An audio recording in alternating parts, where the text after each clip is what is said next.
వస్తుందా రాదా? ఆ 3 ఇందులో ఉన్న రండి అంటే ఓయమ్మ చాలా బిజీ అంటే ఇప్పటిదాకా ఇక్కడ మాట్లాడే సార్లు చూసారా? ఈ సారు ఆ సారు అవి అక్కడ ఉన్న సార్ ఆల్రెడీ మొత్తం సెటిల్ అయిపోయిన ఫ్యామిలీ. కానీ వాళ్ళు ఎందుకో చేస్తుంది చెప్పండి? సిటీ నుంచి ఇంటికి వచ్చి మీకు ఎంత ఆస్తున్నా కూడా ఎన్ని లక్షలు ఉన్న తల 10,000 వస్తారా? పంచలేమో పంచనియర్ కూడా. అవునా కదా? ఈ ఏజ్ లో ఇంటికాడ కూర్చొని మొత్తం రిటైర్మెంట్ అయ్యి రామ లక్ష్మణ ఇంటికాడ కూర్చొని ఏం చేస్తాము? మనిషి 24 గంటలు బిజీ ఉండాలి. మనిషి మంచితనం వల్ల మనిషి భూమి మీద చచ్చిపోయినా కూడా మనిషి చేసిన పని మంచితనంలో బతుకున్నట్టునంట. అవునా కదా? నేనైతే సార్ చాలా మొక్కుతా. చదువుకొని రోడ్ల మీద పని లేకుండా వాళ్ళు మాకు అవసరం లేదు, మేము ఆరోగ్యంగా వాడుకుంటూ కొంతమందికి లైఫ్ ఇచ్చిన వాళ్ళు అయిన సార్ వాళ్ళు సిటీ నుంచి ఇక్కడికి వచ్చారు. వాళ్ళ సార్ వాళ్ళకి ఎంగున్న వాళ్ళు డబ్బు అవసరం లేదా? వాళ్ళు ఏంటంటే రమ్మంటే రావడం తెలుసుకోవట్లేదు. దయచేసి అర్థం చేసుకోండి. నేను కూడా ఇందులోకి రాకముందుకు 2వ తరగతి చదువుకుని 2వ తరగతి మీరు మీ తల్లిదండ్రులు మీరు అమ్మ నాన్న రేపు అన్నం పెట్టరు. కానీ ప్రతి ఒక్క తల్లిదండ్రులు చేసి దేనికి? పిల్లల గురించి. అవునా కదా?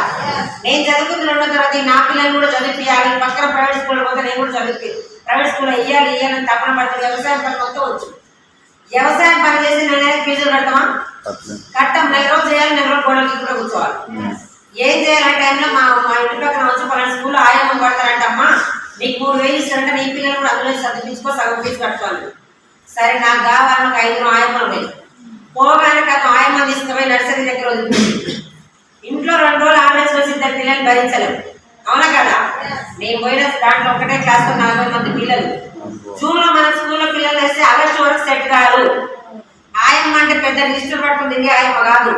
చిన్న పిల్లల దగ్గర ముడ్లు కడుగుతూ తినిపించుకునే ఆయమ్మని. అలాంటి టైంలో 15 సంవత్సరాలు అదే స్కూల్లో చేస్తున్న తెల్లారి ఒక ఆయమ్మ మానేసింది. ఏమాలంటే బతుకుంటే బలిజాకుని వచ్చి అమ్మ తీరుకోతానే స్కూల్ పోతానో మేము రామని. ఏ పని అంటే కష్టమే ఉంటుంది స్టార్టింగ్. అవునా కదా? ఏ పని అంటే కష్టం ఉన్న పని ఇష్టపడి చేస్తూ అలవాటు పడిపోతుంది. నేను కూడా అలానే 15 సంవత్సరాలు స్కూల్లో చేశాను. స్టార్టింగ్ 3,000 8,000 అడిగితే 15 సంవత్సరాలు. మీ పిల్లలు చేసి చదివించే స్కూల్లో సంవత్సరం ఒకసారి వేస్తారు ఆయన్ని. చాలా మంది పూజలు చేస్తారు, అన్ని చేస్తారు. ఏం చేసినా కూడా ఏ దేవుడు శాపాలు ఇవ్వడు, పాపాలు ఇవ్వడు. అవకాశం మాత్రమే ఇస్తాడు. అవకాశం మనిషి రూపంలో వస్తాడు. ఇప్పుడు సార్ వాళ్ళు ఒకసారి పరిచయం చేసి మీరు ఒక 10,000 లక్షల రూపాయలు సంపాదించుకుంటే దేవుడా కదా? నాకు కూడా అదే 15 సంవత్సరాల లోపల పిల్లల దగ్గర సేవ చేసినామని నేను ఈ రోజు ఇక్కడ నిలబడడానికి కారణం. వస్తున్నా జీవితం మొత్తం స్కూల్లో కనుమరుగైన టైంలో చిన్న పిల్లలకు సేవ చేసినామని ఈ రోజు ఇక్కడ నిలబడడానికి కారణం మా గ్రేట్ అప్లెంట్ పాండు సార్కి అన్నం పెడితే మర్చిపోలేము. మనం చచ్చిపోయినా మనం మర్చిపోలేము. ప్రతి ఒక్కరు ఆరోగ్యం ఉండి అదే ఆరోగ్యం నలుగురు పంచుకోవాలి. కంపెనీ పెట్టిన దేవుడు గౌతమ్ మాసకి 3 తరాలు పంటాను. 3 తరాలు. పాండు సార్ మా రూట్ కండక్టర్. నేను రోజు బస్సు ఎక్కాలా లేదా? నేను బస్సు ఎక్కి పెట్టాడు. మేడం మీ పిల్లలు నేర్చుకుంటూ పోతాడు, ఏం జాబ్ అన్నాడు. ఆయమ్మాను ఎంత ఇస్తాడు? 8,000 అన్నా. ఆదివారం ఇంటికాడ ఉంటాం కదా, దాంతోపాటు ఒకటి తెలుసుకోవడం ఒక మీటింగ్ రమ్మని మీటింగ్ వచ్చి ఏం చేయాలని ఇంటికాని అడిగిన. అడిగితే ఏమనంటే బయట కొనేది సబ్బు పేస్ట్ ఆడ కొంటున్నావా లేదా? ఆడ కొనేది నీకు నచ్చినంత ఒక నెల కొనుక్కో, ఇంత కొనాలి, వాడుకో, బాగుంటే వేరే వాళ్ళు చెప్పు, బాగాలేకుండా రిటర్న్ ఇవ్వమని. క్లియర్ ఉందా లేదా? నేనేమనుకున్నా అంటే ఏళ్ళ తర్వాత సబ్బు పేస్ట్ 1 రూపాయి ఇచ్చినా ఇయ్యలేదు. మన ఇల్లు వాడే డబ్బులు వస్తాయా? మీటింగ్ రా మేడం అన్నాడు. మీటింగ్ ఎన్ని కట్టాలి అన్నా? రూపాయి కట్టొద్దు అన్నాడు. రూపాయి కట్టకుండా నేను కండక్టర్ జాబ్ చేసుకుంటున్నా 18,000 ఇస్తుంది అన్నాడు. నమ్మకపోతే కదా? నేను అలాంటి అనిపించుకోకుండా 3 నెలలు చాలా మంది చూడండి చేతులు జోడించి దండం పెడుతున్నా. ఎవరైనా ఇట్లాంటి చెప్పినప్పుడు తెలుసుకోవడానికి రండి. తెలుసుకోగలేకపోవడంలో చాలా మంది ఎంత తేడా కూడా మీకు కొన్ని మీటింగ్లకు అర్థమైంది. నేను 3 నెలలు వేస్ట్ చేసిన. ఒకరోజు నాకు బస్సు ఆపకుండా పోతే ఆయనతో నాకు గొడవగా ఒక మీటింగ్కి వచ్చిన. మీరు ఎలా వచ్చినా వచ్చి కూర్చున్నా. ఇందులో ఏమైనా 4 రకాల సాధ్యం పెట్టదా? వ్యవసాయం ఉన్న వ్యవసాయం ఇద్దరు వాడుకొని వేరే వాళ్ళు చెప్తే 5,000 10,000 30,000 అని చెప్తుంది. నాకు వ్యవసాయం లేదు. ఆ బ్యూటీగా మనకు అవసరం లేదు, చేసుకున్నాక బతికే ఫ్యామిలీ. అవునా కదా? సప్లిమెంట్సా చాలా మంది చెప్తున్నారు. నాకు డౌట్ ఏమంటే డాక్టర్లు అయ్యింది అనిపిస్తుంది. సబ్బు సరుకు పేస్ట్ మనలో వీటికి వచ్చి కొనాలంటే అదే కిరాయి పెడితే మనలో 2 సబ్బులు వస్తాయి. అవునా కదా?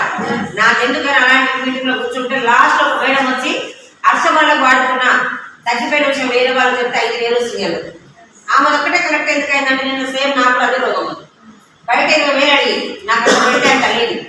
చికెన్ మటన్ చామగడ్డ లాంటి వస్తువులు తినకుండా కంట్రోల్ చేసి ఆ మేడం మాట్లాడిన మాట నచ్చి ఎంత అయితే అడిగి నా 2,000 అయితే నేను మీటింగ్ అంతా అయిపోయిన పోయి 2,000 పెట్టి తీసుకొని పోయి వాడుకున్నా. వాడుకుంటే రోజు వాడుతుంటే 27 రోజులు పూర్తిగా తగ్గిపోయినాయి. తగ్గిపోయిన విషయం వేరే వాళ్ళు చెప్పచ్చలేదా? నేను డబ్బు వస్తుందని చెప్పలేదు. మనమే కానీ మన హాస్పిటల్ పోతే మనం తక్కువైతే పక్కన చెప్తాం, అది కూడా బాగుందని చెప్తాం. అవునా? ఇదే కాదు, ఏ బిజినెస్ అయినా కూడా వేరే వాళ్ళకి షేర్ చేసే గుణం ఉంది సార్లకైనా మనైనా. ఇప్పటిదాకా సార్ చెప్పాడు కదా రెడ్డి బ్రదర్స్ గురించి. సార్ వాళ్ళ మొబైల్ కూడా చెప్తారు. అలాంటి నాలాగా బాధపడే వాళ్ళు ఉంటారు. ఒక నలుగురు వాళ్ళు ఏమన్నా నలుగురు చెప్పినా తీసుకెళ్ళి ఆ నలుగురు నాకు థైరాయిడ్ ఉంది, మా బాబు చదువుకొని కానివ్వండి, మాకు మంచి కూడా కావాలి తెచ్చిపెట్టమన్నారు. నాకు తెలియదమ్మా, మీటింగ్ రోజు చెప్తా రండి అని ఒక నలుగురు తీసుకుని ఒక మీటింగ్ కూర్చోబెట్టినా. మీటింగ్ వచ్చాక ₹1 కట్టద్దు, ఈరోజు ఇందాక కూడా కట్టద్దు. అలా మీటింగ్ అంతా ఇందాక ఎవరెవరికి ఏం కావాలో వాడుకున్నారు. రెండోసారి ఆ కిరాయి పెట్టుకుని రావాలంటే మీరందరైనా కూడా బాగుంటుంది సార్, బాగుంటుంది సార్, బాగుంటుంది వస్తే కథ చుట్టాల పక్కన వాళ్ళు షేర్ చేసుకున్నారు. నాకు 2 నెలలు అయినాక 7,450 చెక్ వచ్చింది. నాకు చెక్ వచ్చాను ఒకటే అనిపించింది. నేను బయట కొన్నది, బయట కిరాణా షాప్ అయినా 2 రోజులు వెళ్ళింది మేడం, షాప్ బంద్ చేస్తాం. ఏరే షాప్ పోతామా లేదా? ఎందుకంటే మనకు అవసరం అది. నేను ఏదే అడగలేదు కొనుక్కుంటూ నోటి మాట పక్కన నలుగురు చెప్పిన 7,450 చెక్ వచ్చింది. నేను స్కూల్లో చేసే డబ్బుకి. అవునా కదా? అయినా బయట కొనాలి. ఆడ కొనేది నేను కొనుక్కుంటూ ఆరోగ్యం ఉండి అనారోగ్యం నలుగురు షేర్ చేసాను కదా. ఇందులో డబ్బు ఎట్లా వస్తుందో నాకు తెలియాలా లేదా? నాకు కావాలి. మనం ఏం చేస్తాం, అడిగిన వస్తువు అలా ఊరంతా తిరుగుతాం. పెళ్లి చేసుకునే నువ్వు, పిల్ల నచ్చాలి నేను, చేసుకోవాలా వద్దా అని ఫోటో పట్టుకుని ఊరంతా తిరిగితే ఒకరు కూడా మంచి చెప్పడు. ఒకరు ముక్కు బాధంటే ఒకరు మూతి బాడాడు. తెలుసుకోవాల్సింది నువ్వు, క్లారిటీ తీసుకోవాల్సింది నువ్వు. ఇలా నేను అదే పని చేసి వచ్చి ఫోన్ స్విచ్ ఆఫ్ పెట్టుకొని మీటింగ్ అంటే సార్ ఇందా క్లారిటీ ఇచ్చింది కదా, ఇక్కడే చెప్పిండు. థమ్స్అప్ మంచిదా, కొబ్బరి బొండం మంచిదా? కొబ్బరి బొండం తాత తాగి తండ్రి చెప్పిండు, తండ్రి తాగితే మనం చెప్పిండు. ఈ ఊర్లో లేకుండా ఏ ఊళ్ళో తెప్పించుకొని తాగుతాం. కానీ మహేష్ బాబు సినిమా చూసేది మనం. ఆయన హాఫ్ లీటర్ పట్టుకొని దమ్ముందా గుట్ట దూతాడు. మనం హాఫ్ లీటర్కి దమ్ముందా అంటున్నాం. నేను చూపిస్తాను 2 లీటర్ తెచ్చుకొని తాగుతాం. థమ్స్అప్ తాగడం ఒకటైనా బెనిఫిట్ ఉందా? థమ్స్అప్ తాగి హాస్పిటల్ పడ్డాక కొబ్బరి బొండం తాగుతాం మనం. అవునా కదా? మన అంచుకోరాడైతే కొబ్బరి బొండం క్యారీ చేయొచ్చు కదా. మహేష్ బాబు కాల్సి మన మంచి కాదు, మన ఆరోగ్యం కాదు. డబ్బు సంతూర్ సబ్బులు ఎట్లా ఆడేస్తాడు తెలుసా? ఒక ఆమె నిలబడుతుంది, వావు అంటాడు మహేష్ బాబు. అది పాప వచ్చి మమ్మీ అంటది. అవునా కదా? మరి మమ్మీ అంటే అమ్మ నాన్న అమ్మాయి అనుకున్నా అనుకుంటాడు మహేష్ బాబు. మరి మేము కూడా అదే వాడుతున్నాం. ఎవరైనా పిలిచిరా? మిమ్మల్ని పిలిచిరా?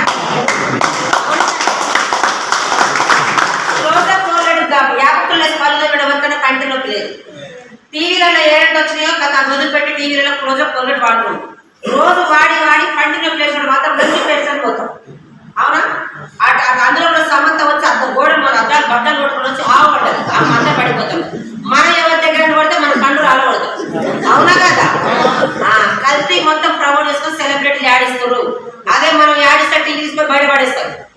గుట్కా తినమని యాడిస్తారు సెలబ్రిటీలు. గుట్కా మంచిదా చెడుదా? వాళ్ళు తింటరా? గుట్కా తినమని యాడించిన మంచి గుడ్డు, తిన్నోడు మాత్రం గుడ్డు పెట్టి చావాలి. అవునా కదా? ఆ మీటింగ్ లో నాకు అదొక్కటే కరెక్ట్ అయింది. అన్నం మొత్తం ఉడికేటప్పుడు ఒక మెతుకు పట్టుకుంటే చాలు. అవునా కదా? ఆ మీటింగ్ నా చేస్తే వెస్టేజ్ చేసి 20,000 వస్తే చాలు. నేను రూపాయి మునుగట్లే, ఎవరితో ముంచట్లే. అవునా కదా? నాకు తెలిసిన వాళ్ళని తీసుకొచ్చి మీటింగ్ లో కూర్చోబెట్టినా. 2 చేతులు ఉన్నాయి కదా, 2 చేతులు తీసుకొచ్చి జనాన్ని కూర్చోబెట్టినా. 2 నెలల 10,000 వచ్చింది. 10,000 15 సంవత్సరాలు స్కూల్లో చేసి 8,000. అలాంటి మీటింగ్ మనకు చాలా మంది ఏమనంటే గవర్నమెంట్ జాబ్ రావడం అదృష్టం. అవునా కదా? అలాంటి గవర్నమెంట్ జాబ్ వదిలిపెట్టి చేస్తున్నా. నాకు 20,000, 30,000, 40,000 చాలా మంది సార్లు చెప్తున్నారు. గవర్నమెంట్ జాబ్ పెద్దగా చిన్న రాయమని, తుమ్ముతో పుష్పే జాబ్ ఆయమని. అవునా? ఇంకొకసారి ఏమంటే 2 సంవత్సరం పట్టుకో వెస్టేజ్. నువ్వు 1 నెల ఇంట్లో ఉన్నా వస్తాయి, నువ్వు భూమి మీద లేకపోయినా వస్తాయి. 3 తరాలు వస్తాయి అని చెప్పింది. మీరైనా నేనైనా మన ప్రాణానికి ఏమైనా నమ్మకం ఉందా? బయటికి వాళ్ళ ఇంటికి వచ్చి నాకు గ్యారెంటీ ఉందా? మరి మనం ఉన్నప్పుడు పోరాటం పడి మన ఫ్యామిలీని అప్పటి పోషిస్తాం. నువ్వు లేకపోతే నీ ఫ్యామిలీ పరిస్థితి ఏంటి? నాకు కూడా అది కరెక్ట్ అయింది. సపోజ్ నేను మా సార్ ఎక్కడ వెళ్ళిపోయి ఏమన్నా అయిపోతే ఎవరు చూస్తారు నా పిల్లల్ని? నేను అక్కడ పని చేస్తున్నా, ఇక్కడ పని అక్కడ చేస్తేనే వస్తుంది, ఉంటేనే వస్తుంది. అక్కడ చేసుకుంటే ఇక్కడ చేయవచ్చు అన్నట్టు స్కూల్ మొత్తానికి వదిలిపెట్టినా. వదిలిపెట్టి ఫుల్ టైం వచ్చేసి 20,000 వచ్చి చాలా వచ్చి నాకు తెలిసిన వాళ్ళని తీసుకొచ్చి జనాన్ని మీటింగ్లో కూర్చోబెట్టినా. ఏం లేదు, తెలిసిన వాళ్ళని 2 చేతులు తీసుకొచ్చి మీటింగ్లో కూర్చోబెట్టినా.